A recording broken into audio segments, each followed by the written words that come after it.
Hello and welcome to the Rev It Up podcast, helping entrepreneurs fill up their tanks, crank up the RPMs, and put the pedal to the metal until they cross that finish line. Hello, I'm Jess Tiffany. Ready, set, go. Hey everybody, welcome to another exciting episode of Rev It Up, the Rev It Up podcast, helping you grow your revenue. Today we have the amazing Chester Elton. He's the co-founder of The Culture Works, a global training company, and author of multiple award-winning #1 New York Times, USA Today, and Wall Street Journal bestsellers. All in, the carrot principle and the best team wins. His books have been translated into over 30 languages and have sold more than 1.5 million copies. He has been called fascinating by Fortune and creative and refreshing by the New York Times. Elton has appeared on NBC Today Show, CBS, 60 Minutes, and often quoted in Fast Company, Newsweek, and the Wall Street Journal. In 2020, Global Gurus research organization ranked Chester #4 among the world's top leadership experts and #2 among the world's top organizational culture experts. And we are so blessed to have him here today. Thanks for being on the show today, Chester. Absolutely. Thanks for the invitation. Excellent. All right. Well, first of all, tell us a little bit about how you kind of got started being an author. That's kind of exciting. Yeah. Trust me, my buddies from high school, they're still wondering how that happened. We were in English classes together. It's a fun story. I grew up in sales, and I was working for a recognition company at the time when I literally called our CEO. We had a great relationship. And I'd done a project where, the thought leaders had come in on around employee engagement. It was a consulting firm. And I asked them, hey, can I learn more about your practice? And they said, hey, read this book. Okay. And it was called The Employee Experiment or something. I can't even remember anymore. At any rate, I loved it. And I thought, how great is that? So I called up our CEO and I said, we should be the thought leaders in our industry. It would make my job easier. When you're the thought leader, customers call you, or potential customers call you. Right. You don't have to cold call them. My life would be a dream, right? And thought leaders publish, right? The definitive book on the subject. And I said, we've got all this research. We should publish. He goes, ooh, I love that idea. We'll write the book. And I went, I think you misunderstood what I said. I thought you should write the book. I should benefit from said book. So he said something that really was life-changing. He said, you know what? You're a smart guy. Figure it out. Isn't that great? Well, so I played with ideas for about a year, and he called me back. And he said, Chester, I've hired a new head of communications. His name is Adrian Gostick. He's a writer. Introduce yourself. So yes, I've co-authored all these books. Make no mistake about it. The brilliance of the writing, if you read the book and you love it and you say, boy, this is an easy read. Boy, it's engaging. That's Adrian. You see books and they've got 5 co-authors or whatnot. Trust me, there's one person writing that book. And we just finished our 14th book together. Adrian has gotten better and better and better. Our collaboration has gotten better and better and better. And I love the books that you talked about in the intro. One book that we published just last year, Leading with Gratitude, one of my favorite books on how do you create a culture of gratitude and lead with gratitude and the results, how you would rev up your revenue by doing that. And then May 4th, may the 4th be with you. Our latest book, our 14th book, comes out called Anxiety at Work. How to tamp down anxiety and get stuff done. And I think with COVID in particular, it's really shone the light on, in fact, it's the #1 issue in the workplace today is anxiety. Isn't that interesting? It is, very much so. Very cool. Yes. And then you said there, I think you had previously told me there was a community called We Thrive Together.global. Is that correct? Yes. We started a podcast. You've got a great podcast, Jess, and we thought we're probably the only authors on the planet that don't have a podcast. So the podcast is called Anxiety at Work. It drops every Friday. And then we're really passionate about this subject, about people finding a safe place to talk about wellness and anxiety. So we started an online community. It's free. We Thrive Together.global. And you may ask, why .global? Well, because we couldn't get .com. I mean, it's really that simple. And thriving community. We've got monthly events. We've got articles that we publish every month. We've got, guest speakers and little videos. And of course, the podcast. It's wonderful. And then on the gratitude side, we actually have a gratitude journal that we publish on LinkedIn that has almost 70,000 subscriptions, which we're really proud of. And it's so funny, in a podcast I just did recently, they said, so let me get this straight. You publish Leading with Gratitude, and then on the heels of that, anxiety at work. Like, how does that, how do those two go together, right? And actually, it's very much hand in glove. When you're feeling really anxious, one of the best practices you can have is to keep a gratitude journal, to start counting your blessings as opposed to recounting your problems. They even use it in the military.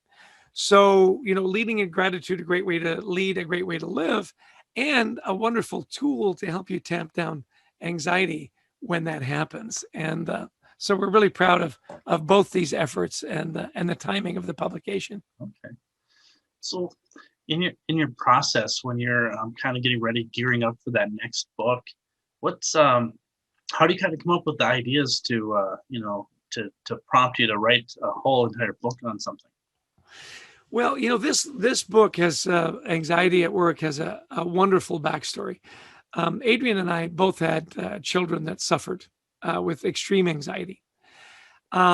Adrian decided with his son, Tony, who's a contributing author, Anthony Gostick, that they were going to write this as a father-son practice, that what they'd learned through his journey could be really beneficial to a lot of families and a lot of people. And it was interesting, and took it to our publisher and said it'll be a self-help book. And our publisher said, you have no credibility in that space. You're not a licensed psychiatrist or psychologist. You are a business expert. Make it anxiety at work, and we'll buy it, and bring Chester in, because your business partners. And it's been a fabulous journey because it's a very emotionally connected and a very emotionally relevant subject right now. It is the number one issue in the workplace. In fact, over 40%, almost 50% of millennials say it's their number one issue. So, I think COVID has really shone a light on the fact that people are anxious about their jobs, about their health, about their families, about, the social injustice. I mean, this last year, between the hurricanes and the wildfires and and the social unrest and the COVID and on and on and on and on. People have really, it's body blow after body blow, right? And so you step back and you say, how do I rebound? How do I recover? How do I pull it together? Because life goes on, right? And so we found, 8 wonderful practices on how to deal with anxiety and get stuff done. It's not enough, to your point, rev it up, right? It's not enough to just not be anxious anymore. It's how can I control that anxiety and be productive and move my business or move my career forward. Kind of a long answer. I apologize about that, but hopefully it was meaningful. Yeah, very meaningful and very relevant to today's, the challenges that are going on in the world. And so it's to stay on that topic for just a little bit longer. I know you don't want to give the whole book away and all the secrets in there, but is there one or two key things that you think that really help remove anxiety when people are really revved up in a bad way with what's going on in the world? Yeah, well, I'm going to draw actually from both our books. Starting off with Leading with Gratitude is assume positive intent about people. Give people a little grace. We're on Zoom calls, and in that little frame, everything looks, put together, and, we're working away, and, just outside that frame, all hell could be breaking loose, right? Trying to homeschool your kids and stay safe and whatever, And so give people a little grace on that and assume positive intent that they're working hard to get it done. And there's a lot going on. So, give people a beat. And together with that is this idea of perfectionism, which particularly in the millennial generation, we find is tough. We wrote a whole chapter on, sometimes perfectionism is the enemy of productivity. You're staying up all night trying to make that just perfect. Maybe you're an app developer and you've spent hours thinking about, should the button be red or green or yellow, And, I think particularly when resources are stretched and we're trying to, still figure out a lot of the remote working and so on, I think leaders need to really put out the message that a lot of times good enough is good enough. And let's move on, and let's take that anxiety and that stress away, and let's get to the next project.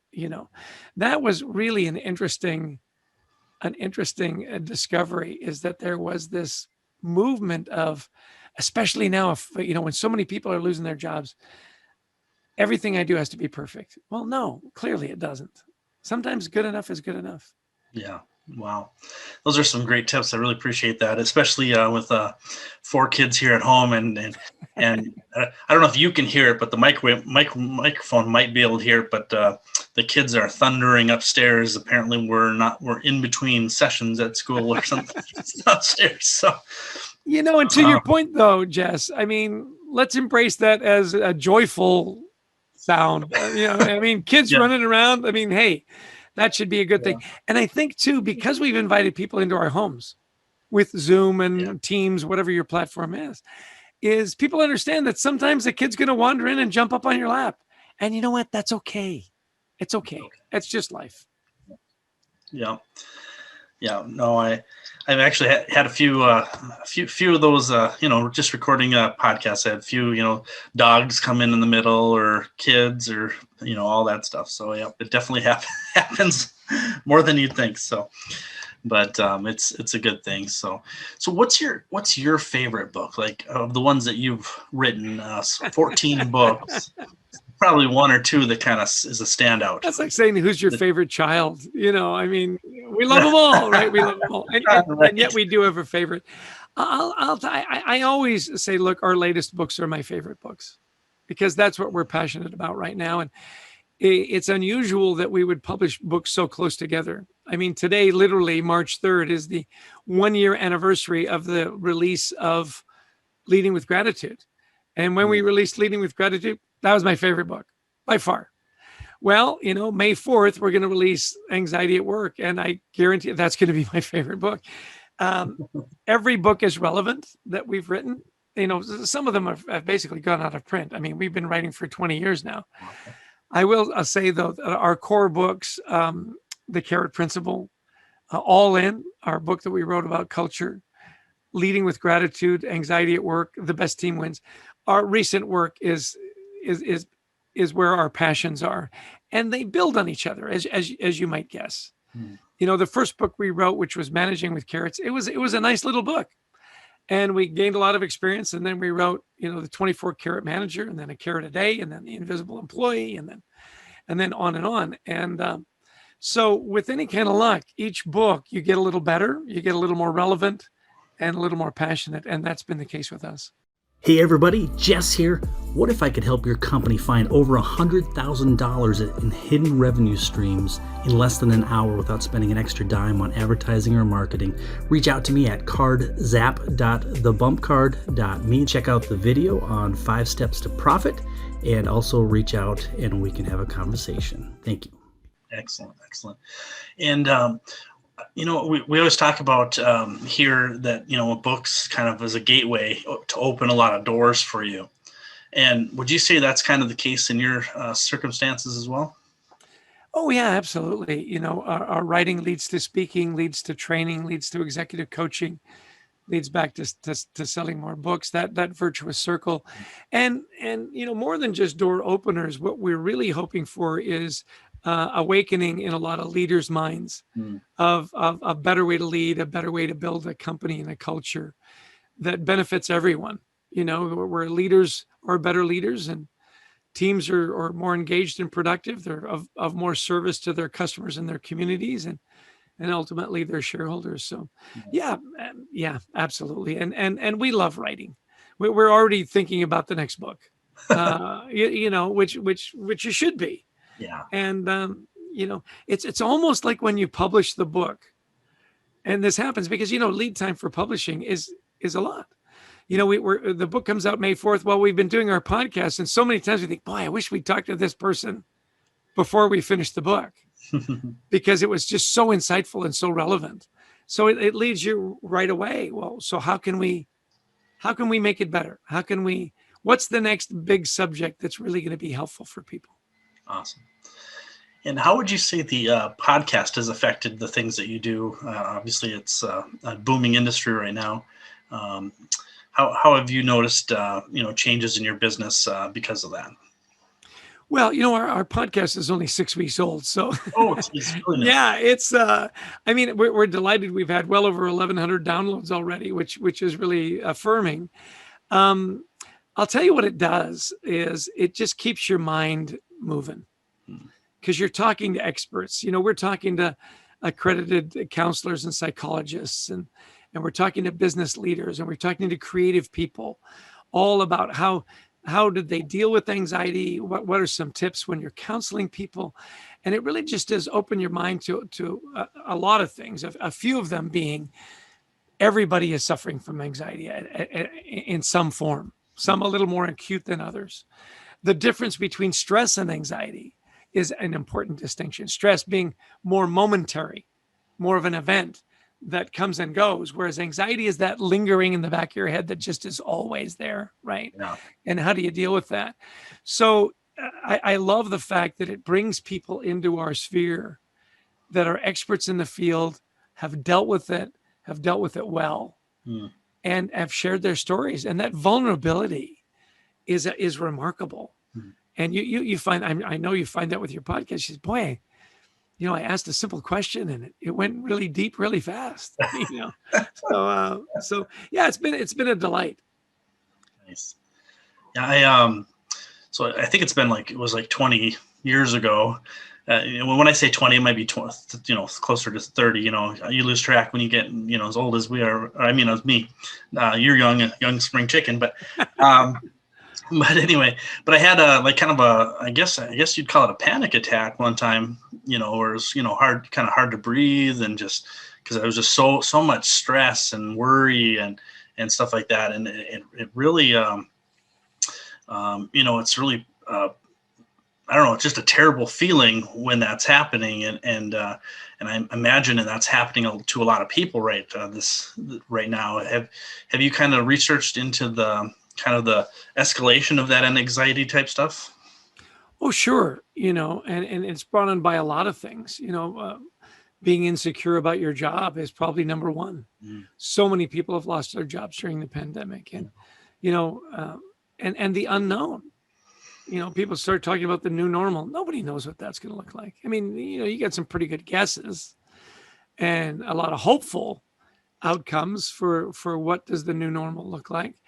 So yeah, there's some very good practices. I'm fascinated, Jess, that almost every podcast interview we've had, we said, so what are some of your best practices? What are some of the things? What are your go-to things to do to tamp down your anxiety? Breathing is at the top of the list. That yoga, that sort of Buddhist breathing, just taking sometimes as little as 2 minutes to just, block breathe, 4 count in, hold it for 4 counts, then let it out for 7, and do it 3 or 4 times, and just calm your whole body.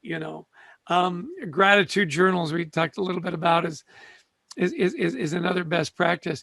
Having someone you can call, a trusted friend. Counseling, in my generation, counseling was a sign of weakness. If you had to go to a psychiatrist, that's if that was in your jacket, your career was over. And that's much more accepted now. Many people have counseling sessions or psychiatrists or psychologists they go to really figure things out. We've got friends that have been married for years and they still have a monthly appointment to go and just check in and keep things on track and keep things right. So yeah, it's really interesting when you have those moments, Yeah. what is your go-to thing? Is it breathing? Is it going for a walk? Is it meditating? Is it, phone a friend? Mm. And I think that's really important for people. And a lot of those tips are in the book. Yeah. Oh, those are great. For me, I kind of do. I just call it. I go process. So I just close my eyes and just think. Usually I do it more for productivity reasons, honestly. But right now, but I literally just close my eyes and I just kind of like rethink about, okay, what are my priorities of the day? How do I arrange things? And for some reason, I come back refreshed and ready to go, or a little bit of exercise sometimes. I think helps a lot. Yeah, I'll tell you the trifecta that most people get to during our podcast interviews and interviews we did for the book is sleep, eat well, exercise. Get good sleep, eat well, exercise, and then the other one is meditate and breathe. It is really interesting, and I think we all kind of know this, that when you haven't had a good night's sleep, it's tough to be productive. It's tough to stay on track. And those little worries get to be big worries in a hurry. If you're not eating well, if you're skipping meals, or you've heavy sugar in your diet, or you're snacking a lot, that you never feel good about that, right? And then exercise. And by the way, this doesn't mean like the like the MMA kind of workout. It could be just simply going for a walk a couple times a day for 10, 15 minutes. Just break the pattern, get up and walk around. I'll tell you, my wife sprung for me the Apple Watch. Nice. Well, it's got your rings and stuff, and I'm amazed at how often I will jump up and go run around to get my stand bar, or go for a 10-minute walk to get my exercise ring closed. And you know what? And it's a good thing. Yep. It's a good thing, because otherwise I'd just be sitting at my desk and trying to go through the 150 emails I got today. Only 150 a day. That's it. Yeah, I put a lot on block. Yeah. There you go. Oh, excellent. Well, good. So, to get back to the revenue stuff, do you have any tips on, just kind of, encouraging growth in a company, or, things like, anything that grows revenue? Any good tips that you've kind of picked up over the years? Oh, sure. A real-time case study. Then this happened after we wrote Leading with Gratitude, and is, have you got your priorities right? Now, I know that sounds very ethereal and maybe, 30,000 feet. Ken Taylor is a good friend of ours. He's the founder and CEO of Texas Roadhouse Restaurants. Oh, yeah. 600 restaurants. People don't realize, because they don't have any national campaigns. They're all very local. Every local community thinks their Texas Roadhouse is the only one, right? Which is wonderful. Well, when the pandemic hit, Ken Taylor immediately said, look, we're not laying off anybody. Now, you've got to understand that within 3 or 4 weeks of the pandemic, 5 million people in the restaurant industry lost their jobs. 5 million. Holy smokes. Not one of them worked for Texas Roadhouse. So he's got 60,000 plus employees. He said, we're going to figure this out. So when you talk about revenue, his priorities were rock solid. It's, if you work at Texas Roadhouse, you're a roadie. I love that. So if you're a roadie, right? Number one priority was the roadies. Are they safe? Have they got protective gear? Do they feel safe coming to work? Number one priority, the roadies. Number two, are we keeping our customers safe? And are we serving them in a way? So you got to understand, takeaway business for them was 5%. I mean, their stock went from like the mid 70s to $18 that fast. So how do you recover and then rev up your revenue from there, right? People, number one, customers, number two, community, number three. So they were coming up with really innovative ideas. How do we recover? Well, you might remember early in the pandemic, there was a meat shortage. People were complaining that they couldn't find hamburger or steaks or whatever at the grocery store. One of the few places that was still open, right? Grocery stores.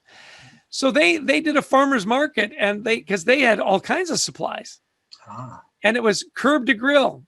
And they'd sell these wonderful hand cut sirloin steaks and at a really reasonable price, actually lower than you could buy them in grocery stores, because of their commitment, not just to their customers, but the community.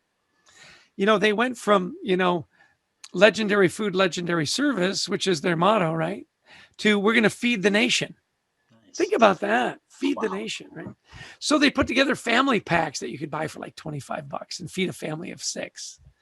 And people in their cars, they had cars lined up for miles. Oh, wow. Within 4 weeks, they were in the black. Within 6 weeks, they were hiring people because business was so good.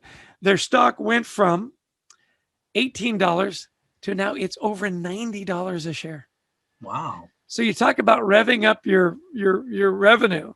Yeah. I mean, and he didn't say, hey, how do we squeeze more profit out of every steak? He said, roadies, customers, community, right? Stakeholders. And then, of course, who are the biggest beneficiaries? Stakeholders. Yeah. So I would say, the tip is get your priorities straight. And when a crisis hits, don't abandon that. And you might guess that the loyalty factor for employees at Texas Roadhouse, I mean, they don't just like working at Texas Roadhouse. They're not just, they don't have just fun telling people they're a roadie. They love working for Texas Roadhouse. Wow. That's powerful. Yeah. Wow. That's an excellent example of, just thinking on your feet and taking, getting back to serving your customers, serving your employees. That's just a great example. So thank you. Yeah. For that. And I will tell you, people were coming to Texas Roadhouse that had never eaten there before because they heard that Kent Taylor had donated his salary to the Employee Relief Fund. By the way, they never took $1 of government bailout money, not $1. And you want to give your money to good guys. You want to give them to people that are making a difference, right? So now that you're listening and you've heard the story, download the Texas Roadhouse app. I'm telling you, it's great. Go get, it's not expensive. It's great food, and you're going to love the homemade rolls. My son says, they're addictive. He says, those homemade rolls, that's like crack, man. You can't have enough of those homemade rolls. So enough of a commercial for Texas Roadhouse. Back to the point. Yeah. When you get the culture right, when you get your priorities right, all kinds of good things happen. They were voted the #1 restaurant in the world by Restaurateur magazine through the pandemic. Yeah. Well, now that I'm hungry, oh, what an excellent example. So, Chester, could you tell everyone where is kind of the best place to find you online, where they can get your books, so they can plug in a little bit deeper? Sure. If your bookstores are open, they're in all the fine bookstores. Amazon is easy. Books A Million, Book Pal, all online, easy to find. Follow me on LinkedIn. We've got a great community there. We've got our gratitude journal. We post every month. We've got a little gratitude thing we post every day, what we're grateful for. ChesterElton.com is my website. And join us on the WeThriveTogether.global. Would love to see you there. And of course, our podcast. So if that isn't enough, drop me a note and I'll think of some more stuff. But LinkedIn is a great place. Our community online, ChesterElton.com. Listen to the podcast and thank you for letting me put in a little commercial. Appreciate that, Jess. No problem. Well, super excited to have you here. I got a ton of value out of it. And of course, everybody listening as well. And so anyway, everybody, thank you so much for joining us for another episode. We look forward to seeing you on the next one. Make sure you like, subscribe, and pass it on to a friend. Thanks again. Have a great day, everybody. Thanks again, Chester. You bet. My pleasure.